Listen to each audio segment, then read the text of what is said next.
ഇതുകൊണ്ടൊന്നും മനസ്സിന്റെ വേദന മാറില്ല. അത് മാറണമെങ്കിൽ മരിക്കണം. പിന്നെ എന്തിനാ ഇതൊക്കെ കഴിക്കണേ? ഒരു സുഖം. ചിലപ്പോ ഓർമ്മകളൊന്നും ഇല്ലാണ്ടാവും.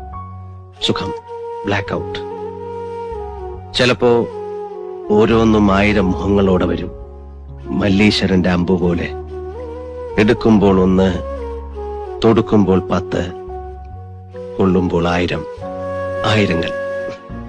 പലർക്കും ഞാൻ ക്രിമിനലാണ്, കള്ളുകുടിക്കാരനാണ്, കഞ്ചാവ് വലിക്കാരനാണ്, വൃത്തികെട്ടവനാണ്. ഒക്കെ ശരിയാണ്. നന്ദു സ്വയം അങ്ങനെ ആയതല്ല, ആക്കിയതല്ലേ അവൾ. എന്റെ സുമംഗല. എന്നെ ഒരു കോമാളിയാക്കിയിട്ട് രസിക്കുകയാണവൾ. രസിക്കട്ടെ.